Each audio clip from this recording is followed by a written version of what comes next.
started innocently enough. A small debt here, a gift there, a promise of security whispered in the quiet of their tiny apartment. Elena and Ravi were young, in love and full of dreams, but money, as it often does, had its own quiet, creeping influence. At first it was subtle. Ravi began to notice Elena's furrowed brow every time a bill arrived. Elena noticed Ravi's sudden obsession with overtime hours, his absence stretching longer and longer into the night. Money, the lifeline they once took for granted, became a wedge, silent but sharp between them. Then came the arguments, not about love, not about trust, about numbers, receipts, and who spent what. Ravi felt suffocated by responsibility, Elena betrayed by the decisions made without her. They stopped talking in the soft, tender language of hearts and began speaking in the harsh, transactional language of money. But the true consequence wasn't in the fights.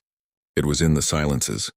The way Ravi would sit in the living room, staring at his phone instead of her, as if waiting for a text from a bank or a client.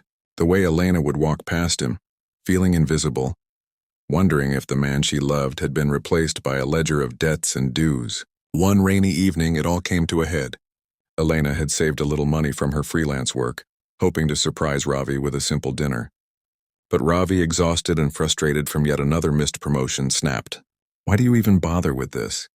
We don't have money for luxuries." Elena's tears weren't just about the money. They were about feeling unseen, unloved, and unimportant. And Ravi's frustration wasn't just about bills. It was about fear, failure, and the crushing weight of responsibility he didn't know how to share. It took months, therapy, and late-night conversations before they began to understand the true cost. Money, they realized, wasn't the enemy, but their fear of it, their secret shame and silent resentment, had poisoned what mattered most, their emotional connection. In the end, they learned to talk about it openly, to share both the burdens and the dreams.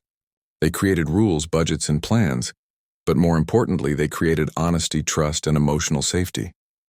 Money still mattered, but it no longer ruled, because no amount of wealth could ever replace the intimacy of a heart that feels seen, heard, and loved, and no debt, no scarcity could ever truly destroy a bond where trust is abundant.